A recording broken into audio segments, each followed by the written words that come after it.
ತೇಜ್ ಪ್ರಭು ನ್ಯೂಸ್ಗೆ ಸ್ವಾಗತ. ಕಾಶಿ ಜಗದ್ಗುರುಗಳ ಶೋಭಾಯಾತ್ರೆ, ಗ್ರಂಥ ಮೆರವಣಿಗೆ. ಲಿಂಗ ಪೂಜೆ ಶ್ರೇಷ್ಠವಾದದ್ದು. ಜಗತ್ತಿನಲ್ಲಿ ಎಲ್ಲ ಜನರಿಗೆ ಇಷ್ಟಲಿಂಗ ಪೂಜೆ ಮಾಡುವ ಅಧಿಕಾರ ಪಂಚಾಚಾರ್ಯರು ನೀಡಿದ್ದಾರೆ ಎಂದು ಕಾಶಿಯ ಜಗದ್ಗುರು ಡಾಕ್ಟರ್ ಚಂದ್ರಶೇಖರ್ ಶಿವಾಚಾರ್ಯ ಮಹಾಸ್ವಾಮಿಗಳು ಹೇಳಿದರು. ಅವರು ಹುಕ್ಕೇರಿ ತಾಲೂಕಿನ ಕುಂದರ್ಗಿ ಪಶ್ಚಾಪುರದಲ್ಲಿ 2 ದಿನಗಳ ಕಾಲ ಜರುಗಿದ ವೀರಶೈವ ಧರ್ಮ ಗ್ರಂಥ ಶ್ರೀ ಸಿದ್ಧಾಂತ ಶಿಖಾಮಣಿ ಹಾಗೂ ಪಂಚಸೂತ್ರದ ಗ್ರಂಥ ಉತ್ಸವ ಧರ್ಮಸಭೆಯಲ್ಲಿ ಮಾತನಾಡಿದರು. ಪುರುಷರು, ಮಹಿಳೆಯರು, ಬಡವರು, ಶ್ರೀಮಂತರು, ಜಾತಿ ಮತ ಎನ್ನದೇ ಲಿಂಗ ದೀಕ್ಷೆ ಪಡೆಯುವ ಹಕ್ಕು ನೀಡಲಾಗಿದೆ. ಜಗದ್ಗುರುಗಳ ಸಾನ್ನಿಧ್ಯದಲ್ಲಿ ಲಿಂಗ ದೀಕ್ಷೆ ಪಡೆದರೆ ಸ್ವರ್ಗ ಪ್ರಾಪ್ತಿಯಾಗುವುದು. ಶ್ರೀ ವಿಶ್ವಾರಾಧ್ಯ ಶಿವಾಚಾರ್ಯ ಸ್ವಾಮಿಗಳು ಈ ಭಾಗದಲ್ಲಿ ವೀರಶೈವ ಧರ್ಮದ ಜಾಗೃತಿ ಜನರಲ್ಲಿ ಮೂಡಿಸುತ್ತಿದ್ದಾರೆ.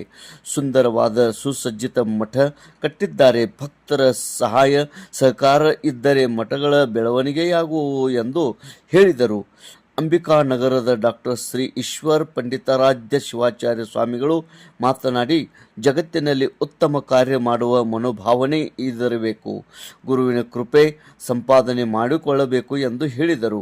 ಪಾಶಾಪುರದ ಉಜ್ಜೇಶ್ವರ ಸಂಸ್ಥಾನ ಮಠದ ಮಠಾಧೀಶ ವಿಶ್ವಾರಾಧ್ಯ ಶಿವಾಚಾರ್ಯ ಮಹಾಸ್ವಾಮಿಗಳ ನೇತೃತ್ವದಲ್ಲಿ ಜಗದ್ಗುರುಗಳ ಹಾಗೂ ವೀರಶೈವ ಧರ್ಮಗ್ರಂಥ ಶ್ರೀ ಸಿದ್ಧಾಂತ ಶಿಖಾಮಣಿ ಹಾಗೂ ಪಂಚಸೂತ್ರದ ಗ್ರಂಥ ಉತ್ಸವ ಧರ್ಮಸಭೆ ನಡೆಯಿತು. ಧರ್ಮಸಭೆ ಸಮಾರಂಭದಲ್ಲಿ ಕಾಶಿ ಜಗದ್ಗುರುಗಳು ಡಾಕ್ಟರ್ ಚಂದ್ರಶೇಖರ್ ಶಿವಾಚಾರ್ಯ ಮಹಾಸ್ವಾಮಿಗಳ ಅವರ ಶೋಭಾಯಾತ್ರೆ ಹಾಗೂ ಗ್ರಂಥ ಮೆರವಣಿಗೆ ಸಕಲ ವಾದ್ಯಗಳ ಒಂದಿಗೆ ಕರಡಿ ಮಜಲುಗಳೊಂದಿಗೆ ಭಕ್ತರು ಭಕ್ತಿ ಭಾವದೊಂದಿಗೆ ಜಗದ್ಗುರುಗಳನ್ನು ಬರಮಾಡಿಕೊಂಡರು. ಧರ್ಮಸಭೆ ಸಮಾರಂಭದಲ್ಲಿ ಹಣಬರಹಟ್ಟಿ ಕೆಳದಿ ಹಿರೇಮಠದ ಬಸಲಿಂಗ ಶಿವಾಚಾರ್ಯ ಸ್ವಾಮಿಗಳು, ಸುತ್ತಗಟ್ಟಿ ಹಿರೇಮಠದ ಸಿದ್ಧಲಿಂಗ ಶಿವಾಚಾರ್ಯ ಸ್ವಾಮಿಗಳು, ಕುಂದರ್ಗಿ ಅಂಕಲಿಯ ಅಮರ ಸಿದ್ದೇಶ್ವರ ಸ್ವಾಮಿಗಳು, ಕಬ್ಬೂರು ಗೌರಿಶಂಕರ ಮಠದ ರೇವಣ ಸಿದ್ದೇಶ್ವರ ಶಿವಾಚಾರ್ಯ ಮಹಾಸ್ವಾಮಿಗಳು, ಮಮದಾಪುರದ ಸಿದ್ಧಲಿಂಗ ದೇವರು ಉಪಸ್ಥಿತರಿದ್ದರು.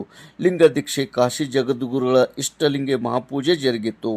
ಸಂತಾನರಹಿತ ದಂಪತಿಗಳಿಗೆ ಹಾಗೂ ಮದುವೆಯಾಗದ ಯುವಕ ಯುವತಿಯರಿಗೆ ಮಂತ್ರಾಕ್ಷತೆ ಕಂಕಣ ಶಿವಾರ್ತ್ಯ ಜಗದ್ಗುರುಗಳಿಂದ ನಡೆಯಿತು. ತೇಜ್ ಪ್ರಭು ನ್ಯೂಸ್, ಪಶ್ಚಾಪುರ.